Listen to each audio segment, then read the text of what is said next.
All right, welcome back to the Real Estate Locker Room Show, folks. I'm your host, John Carney, and thank you again for taking the time out of your busy day to tune in. I'm truly grateful for all you return listeners out there. You hear me say it at the beginning of every show, but it is your support and the feedback and the interaction with all these great guests that is super appreciated and keeps me motivated to keep going back for more. And if this is your first time checking out the show, this is going to be a great episode about the endurance sport of real estate.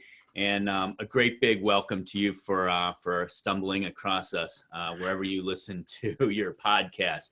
The goal of this show, stated goal right now, is to deliver you some actionable advice on how you can elevate your real estate investing game today. Whether it's to continue to raise the bar in whatever you're doing, give you guys some ideas for another project. So it doesn't really matter if you're an investor or real estate professional. This is the show that believes that real estate is a team sport.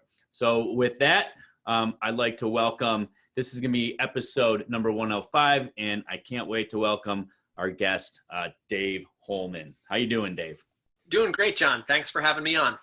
Now you've got a great story. There's a lot of different things we can jump into today, but the premise of the show, in my mind, is there is the intersection of competitive real estate or competitive business. We're in the business of real estate, and then competitive sports. There's something I believe that can be learned whether you're active playing today, or you grew up playing sports as a kid, or you just are a super fan.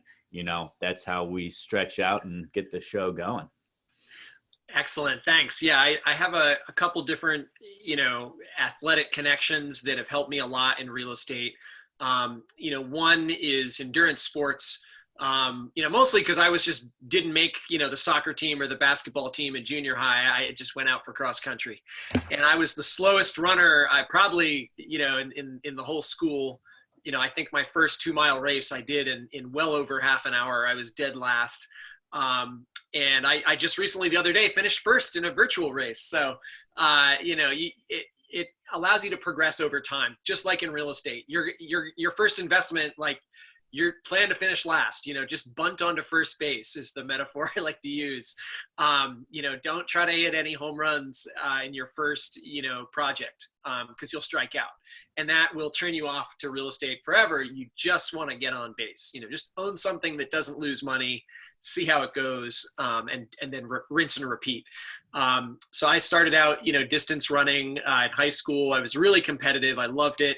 I pushed too hard, though. I didn't know the right boundaries and how to pace myself. A good example is one race at our state meet where I just hit the wall right near the end because I was running way faster than my usual pace. I would run a mile in like 5:40, and I was probably running 5:10s or 20s during the race. So for a runner, going too fast is a bad idea if you're not ready for it. And right near the finish line, I hit the wall and ended up literally crawling over it because my body just wasn't responding to the directions I was trying to give it. Ended up going to the hospital. It was very embarrassing. And I've since learned to pace myself, and I seed myself back in races now, and I can't run 5:40s anymore, for 1 mile, much less 3. But I've learned that, it's not about who starts first in real estate and in life. It's about where you finish and where you get to and the journey in getting there. And if the journey is killing you and it hurts the whole time and you're falling over dying, that's not great. You should try to do something you like and enjoy as you go along. Yeah, I subscribe to that. I mean, so you're a runner, you're still a runner. That's something that you can, that obviously you can always do. So are you training? Do you have any events on your, any real events where you think you're going to rock up to the starting line with other people next year, or is it all virtual right now? That's a great question. I'm not signed up for anything right now. It's been a while since I've been really competitive. I got into marathons, like 7 or 8 years ago, and did a bunch of them. And one of which was the Boston Marathon in 2013. And I was almost bombed.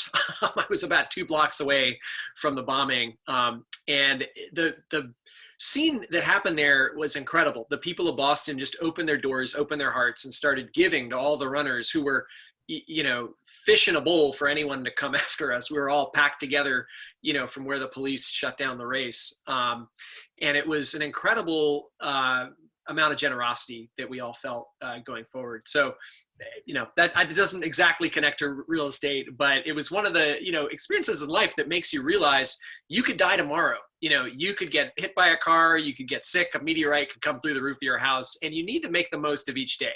We're all here temporarily. We've been loaned a little bit of time, just like we borrow money from the bank, and we got to pay it back sometime. And it's what are we going to leave behind us? How are we going to make, the earth, your neighborhood, a better place?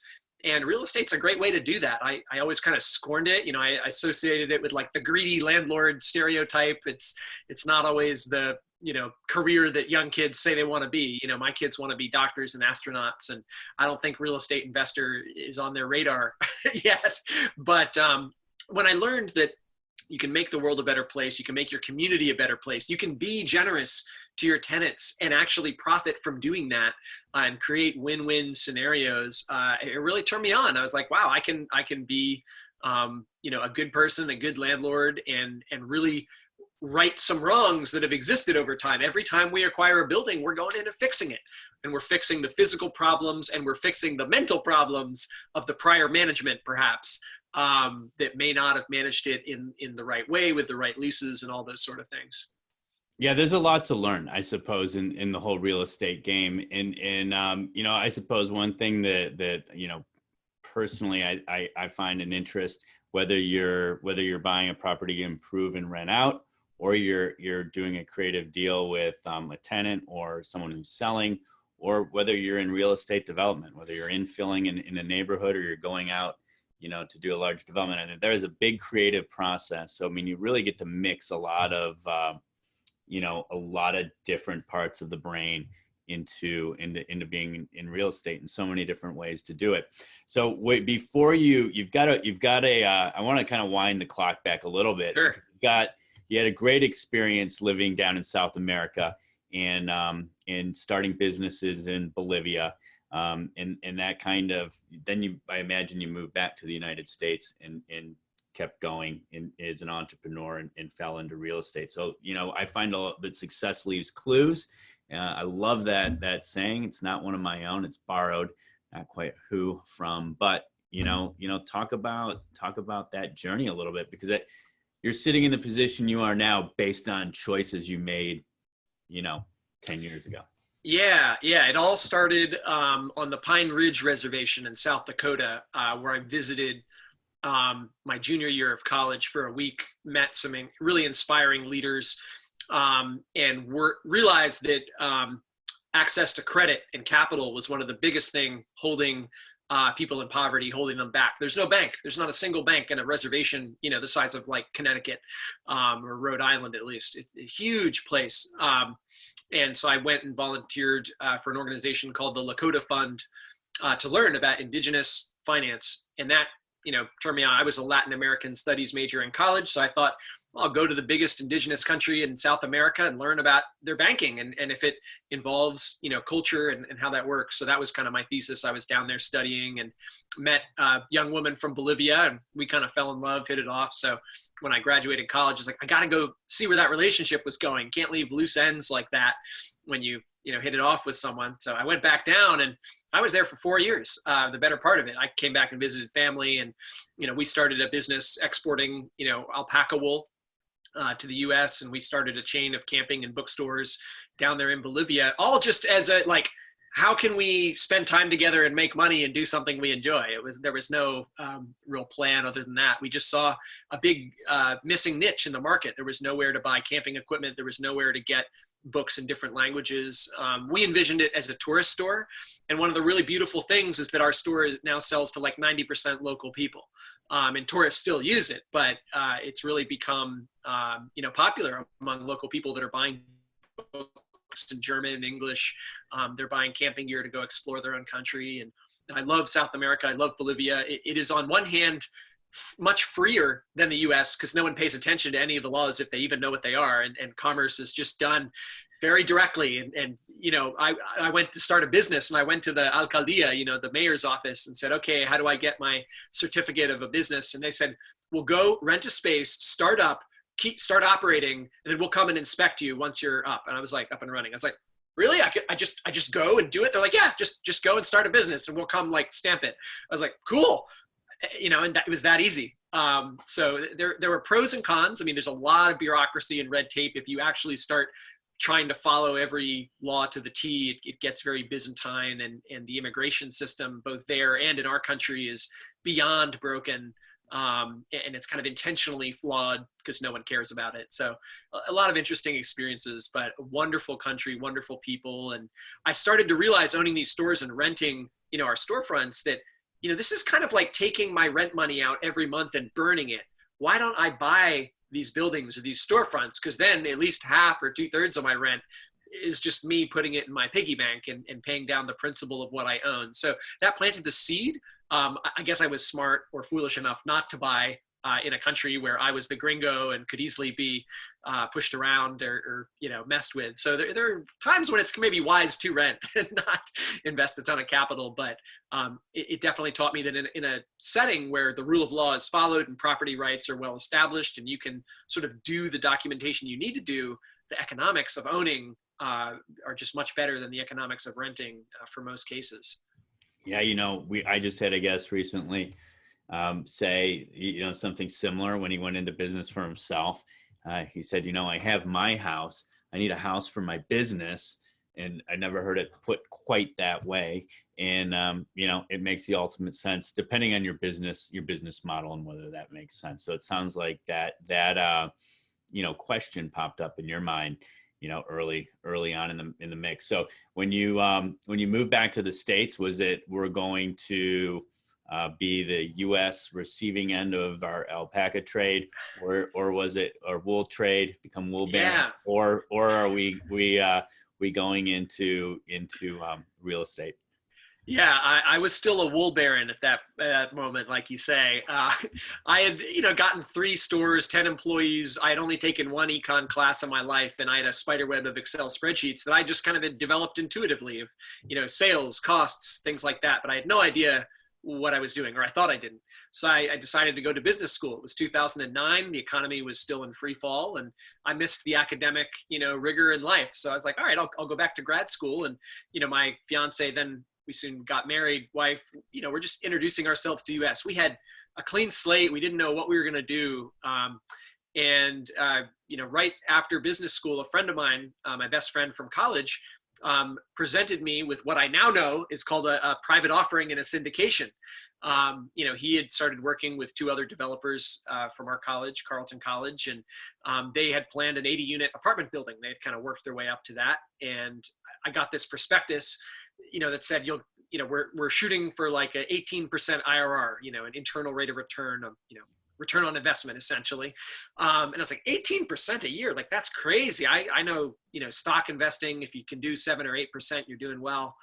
This seems kind of like a scam, but I trust this guy with my life. I know him so well. So why not? I'll give him a big chunk of my savings and just see how it goes. And that was my introduction to real estate in 2011 as a passive investor. And it was great. I started getting these quarterly reports and seeing the, excavators and steel going in, and, my money was building a building. I owned like half of one of the units in this 80, unit apartment building they built. They rented it out, and lo and behold, I started getting quarterly dividend checks, and they were tax free. And I was like, this is pretty cool. Like, maybe this would be neat to try someday. But after I got my MBA in business school, I went to work in nonprofit leadership and fundraising. So I worked with an organization that helped kids in Guatemala who were living in the garbage dump to go to school. And I was fluent in Spanish, so I made a good, fundraiser, marketer, head of marketing for them because I could communicate in both languages. Did that for 3.5 years, loved it, but it's kind of like being a social worker where you get kind of burned out, you're making peanuts, and it's just really hard. And I admire the people that do it long term. And I wanted to grow as a professional, learn more about fundraising. And so I went to Bowdoin College as a fundraiser and spent 5 years there, working with some really neat people. Got to meet Reed Hastings, heroes of mine like Joan Benoit Samuelson, the winner of the first Olympic women's marathon. Really neat experience, great community, but kind of a golden handcuff situation where, your salary's fixed. There's no bonus system. You've got great benefits. We had a great daycare that our kids went and still go to. And I kind of overstayed beyond the point where I knew I wanted to do real estate. Because by that point I'd learned a lot about it, taken all the books I could read those, all the podcasts I could listen to, started partnering with family because I didn't have my own capital. So we bought a single family home, then another, then I went out and bought a 3-unit and 8 units, 9 units, 10 units and beyond. And to the point where I'm now raising money, from groups and we're buying, multi-million-dollar buildings together.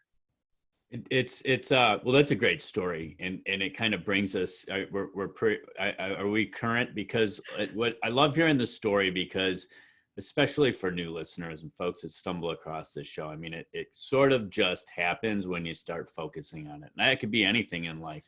You've had multiple focuses and it kind of was leading to where you are now. How important do you think each experience, especially the international experience, was for helping you, gain traction and accelerate when you did turn your sights on real estate for, you and your family, we'll say it first, but it grows into a community and eventually where you're looking out for more than just yourself. Exactly.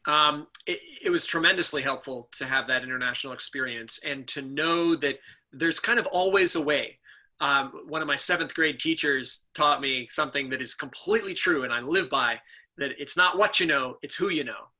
And I think that as the power of relationships, in business and real estate, it's incredibly important to, ask questions of people and find mentors and, connect other people who might, benefit from knowing each other and just be involved in those human parts because, real estate is not just the MLS and data. It really is a very inefficient market where the personalities are still, very out of sync with what the economics might otherwise tell you. So you can find really good deals by knowing people and talking with them and finding out about them.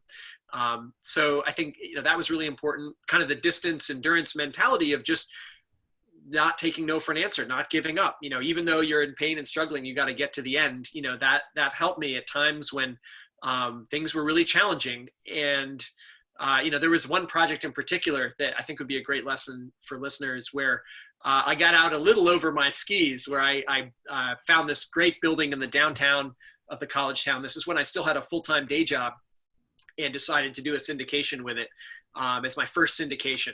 And but it was a beautiful building, just a gem, right on the corner of Main Street, 4-story brick building, selling it for like half to a third of what it ought to be worth. And I was like, buy. And so I immediately went and offered, $100,000 over asking, and they took my offer, $1 million. And it's like, great, this is a, $2 or $3 million building. And I started learning, oh my God, the top 3 floors have been vacant since the 1920s, and it's a total gut rehab, and we need to use historic tax credits, which need special lawyers and consultants. And I built a team with an architect, I had investors, I had everything, kind of all the tracks moving forward, but it's incredibly complex to pull off, historic tax credit development, let alone as your first syndication. And I probably could have done it. That's an obstacle race, not your standard. That's like the mountain race. Yeah, and where it really led to is that the pro forma that had looked so great in the beginning was just getting eaten away at, to the point where I had to ask myself, all right, this project is going to take 2 full years. It'll be opening like summer of 2020. This was back in 18 when I was doing it. Do I really want to use 2 years of my life to make this slim little profit? And that's if everything goes right. We have to thread every needle, hurdle every hurdle, everything has to go right. It has to appraise at this huge, eye-watering number. All that effort, for something that really, like, I know how to get better profit out of just a dumpy 10 unit. And I've done that already 3 or 4 times. I can keep doing the kind of simple value add buy and hold strategy that I've done. And I decided to back out, 48 hours before my earnest money went hard, which was, 4 months into this project. probably $30,000 of architecture and due diligence costs. And it was like getting a second MBA, but it was one of the best decisions I've made to back out. And the sellers were very confident because they had a backup offer. Well, the backup offer quickly backed out as well, and their backup backed out. And it was like a chain where, 5 or 6 people put this thing under contract, went and looked under the hood, saw what I saw, and backed out. Someone finally bought it, and I hope they're successful. But some buildings are kind of a money pit, and you need to be able to use your brain instead of your heart sometimes. Because my heart was like, oh my gosh, the history. Frederick Douglass spoke in this building. Like, you stand in the room, where Frederick Douglass was speaking about abolition to Northerners. Joshua Lawrence Chamberlain gave speeches in this building. It's just a really neat piece of history. But how much are you going to pay potentially in reputation and lost profits to do it right? So it was a great experience, but one that I ended up passing on. I could write all the lessons on the whiteboard behind me, but let's dive into that, because I think that, you got the contract in your due diligence period, realized this is over my head. I was going to say, did it open during COVID? Didn't know that was going to happen in 2020, but you answered that question. Sometimes the deals you don't, it's so cliche, but sometimes the deals you don't do, turn out to be the best deals, because you're always going to learn something. So I can think of a number of times I've invested not only my time and energy, which I tend to value more than money, but money as well, into projects that haven't come to fruition. I've also gotten into some marathons where, we got hit with we got hit sideways right out of the gate, and it's like, well, this is what we expected. But that's where I think, I fall back to my dad's business partner, who always talks about staying power. So when you get into the bigger deals, you're going to learn something, but you got to check to make sure you got the staying power. Wouldn't you agree? Oh, exactly. And the beauty of this project, where I was out over my skis, I was in uncharted territory. I had to form a team where I was, the only amateur on that team. I had the best historic architect, I had the best lawyer, the best accountant, the best consultant, and coordinating that team was what I thrived on, and I loved it. And getting all these people together to make this great thing happen, and working, with the town, the city as well, which had always wanted this building to be redeveloped. It was a really great experience where it just it 10x'd my network. It just really took my network to new places. I got a whole list of investors, and when I wrote them that final email saying, I'm backing out for you, because I don't feel good about risking your money on something where, this might not work. And I'm only going to go forward and hit the green light if I'm, 99% confident that I'm going to do right by you and your hard-earned money and your your investment. So those people have stuck with me, and they've all invested, much more than they would have put into that building in subsequent projects, because they know that I'm willing to say no, and I'm willing to back out of something if it doesn't look right. And that's really hard to do. It's much easier to just blunder ahead and then fall off a cliff. But I think it is really important to use that brain over heart sometimes to hit the brakes, or at least pump the brakes, and make sure you really are, going to have something be what you think it is. Yeah. Thank you so much for sharing that story. There's a lot into it. There's way too much to cover on one episode, but I really think that it's important for other investors and other listeners to know. So then you go back to getting your base hits until the next, but always looking for that triple, and eventually you're gonna find the home run. It just doesn't always happen, and it doesn't happen when you're starting out. But cool story. So is it opening up in anytime soon? Oh no, no, it's still vacant. Still vacant. Yeah, it's a shame, and it's funny. A great mentor of mine told me, because he worked on this project for like 2 years, just trying to make it happen, because he loves the town, he loves the building, he wanted to bring people together and make it work. Very smart developer. And he just kind of said, you know what, Dave, it needs a rich guy. It needs someone who's got a couple million in the bank, who can just take that kind of risk. And if their pro forma ends up needing an extra couple $100,000 just shoveled into the coal fire to keep this thing going, so be it.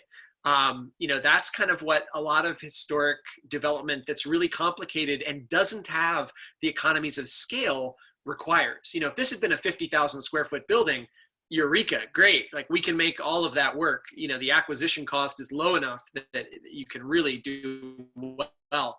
But doing historic tax credits with buildings under, that 10, 20,000 square feet, it gets really tricky if you're not getting it for peanuts. And it wasn't cheap enough. The sellers rightly, got a good price, but it was a lot of hard learned lessons, but it was a great experience overall. And everyone, except the sellers, came out feeling good about it. And I had basically gone back to them and said, look, the numbers don't work at $1 million, and the most I would pay, I think I came down to like 850,000. And they were like, no way, get out of here. We got a second backup offer. And I was like, okay, fine. And I left, and they ended up selling it for 100 less than that. Months and months and months later, to like this, fifth or sixth person down the line. And so, there's a great saying that my, brokerage mentor has told me, which is that time kills deals.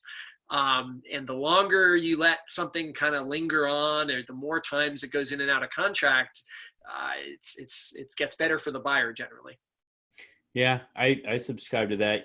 So one thing that I just we'll kind of end on this note maybe, and kind of go into the how we conclude the show. But you're talking about, you mentioned something I want to circle back to, and that's you had the ability to put this team together, and it is a team sport.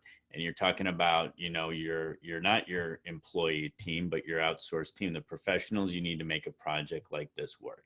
So I think there's an advantage to any investor, and you might be a seasoned investor in your own hometown, your home state, your region, your country. But when you go elsewhere, you have to rebuild the team inevitably. And I think there's an advantage there, because you find right away the people that are willing to put out their time and energy to help you. It's what I love about this industry. You meet complete strangers when you get involved in a new project, and you get to build a new team. And you generally, one or two phone calls, one referral can put you in touch with the entire team, if you kind of have an idea of where you're going and what you want to do. So did you find that? Not you kind of said you found that on this project, but do you see that in other areas of your business that you've been working in over time? Oh, absolutely. And the team will change and evolve over time. I've used one CPA, but sometimes I'll go to a second one who's more specialized in a certain niche for advice. Or, I use one lawyer for title work and transactions. I use another lawyer for tenant relationships. And it's really important to keep expanding the team and have kind of backups, because, okay, maybe your A lawyer is super busy right now and you're not going to get the service you need. Where's the other one that you worked with on something? I think the same is true with financing and banks, which I've really learned is I was super loyal to one bank, small main bank, for like 6 or 7 deals, until I kind of dawned on me that I need to shop around a little bit. And I now have great relationships with a couple different banks, and it's really beneficial to, if you get stuck and one is not able to do what you need them to do, that you already have a good rapport with loan officer, B or C over here, who can do exactly what you need perhaps. So building a team of different people, and not assuming like, okay, I have my one and only banker and that's all I need, my one and only CPA, and I'll never need another one.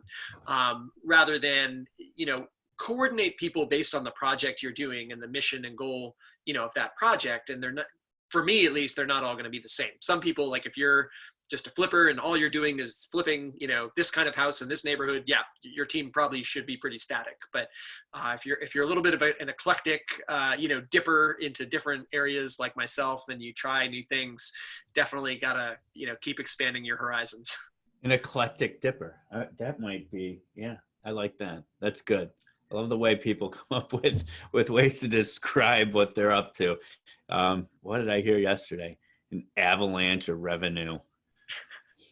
There's some really great turns of phrase in real estate. Like, I just a quick story. Like, you expect certain things. So today I was expecting to go meet a home builder who's got a very successful custom home building company going. He's a new tenant in the building we just bought. We've just negotiated a new lease with him, which is going to be great. I was expecting to be meeting and going through a new home with him. Well, I get a phone call that a tenant in this building has gotten locked into the bathroom and can't get out. And so I go over with my drill and my tools, right away and drill this lady out of a bathroom for half an hour. So, you never know what you'll expect. Always. But, yeah, always a new adventure in the real estate game. So, when we there's some things that we like to get out of the story of where we started, where we are now, and just kind of wind down the show. And a couple questions. I mean, you're an author, so please talk real quickly about the two books that I see behind you that you've written. You've written 3, correct? I've written 3, and 2 of them are here. I have Coffee Smuggler, which is a biography of Gabriel Declus, who brought coffee to the Western Hemisphere in 1723. Stole it from King Louis by seducing a noblewoman, got attacked by pirates, got in the doldrums. Just an incredible adventure story. And then this is a thriller I wrote called Cyberfire, kind of a semi-apocalyptic story about how a heat wave in the Southwest, a record heat wave, happens right when there's a cyber attack on the electric grid. Everyone loses power. People are dying of heat stroke and exhaustion, and we have to get the bad guys. So those are 2 books, and then right now I'm writing one about an ultra runner named Menson Ernst, who I think might have been the greatest ultra runner to ever live, and no one's ever heard of him. But he ran from Paris to Moscow in 14 days, or so he claims, and the newspapers of the day claim. But did some incredible runs all over Europe. I mean, he ran, from Constantinople to Calcutta. Which is over 3,000, and he beat ships that were sailing around the subcontinent to get there. Just incredible things that, are still, right at the borders of human possibility in today's ultra distance world. So that'll be coming out probably, if my current 5 years per book schedule is on track, then I would say another 2 or 3 years. Put me on the pre-sale list, because we collect books on running, and yeah. So on the business side, or just a great book about anything that would benefit the listeners of this podcast. Is there anything that you've picked up recently that you'd like to share that we should put on the reading list? Absolutely. You have to read Investment Biker by Jim Rogers. Jim Rogers was a very successful Wall Street investor, partner of George Soros and his firm, made tons of money, quit, bought a motorcycle with his girlfriend, and he motorcycled across the USSR, across China. This was in, the early or late 80s, all over South America, around Australia. I mean, just all over the world. And he's, an economist and investor. So his observations about the way that business works in these different countries, why he's investing in Zambia, but not Zimbabwe, very fun, fascinating read that has a lot to learn from it. Super cool. Yeah, that has not been mentioned yet. Did he write another book where years later he didn't ride a bike, but he drove around the world? I can't remember. I could be thinking of a different person. But anyways, sidebar, rabbit hole. Yeah, good question. I don't know the answer to that, but you should look up his videos. He's got this lovely Southern drawl that's just fun to listen to as well. Cool. We will do that, and that'll be linked up in the show notes. Is there a pro tip that you have for the folks out there? Yeah. Investigate energy efficiency in your buildings. It's going to be one of your biggest expenses is heating, cooling, utilities. And you can save a ton of money and increase the value of your building by doing something that's actually better for the environment and your tenants. So things like insulation, weather sealing, really boring, unsexy stuff can earn you incredible returns. That's amazing advice. And thanks for sharing that. Really appreciate that one. Do you have like a habit or a ritual or something that you do that helps keep you focused on all aspects of your life, not just business?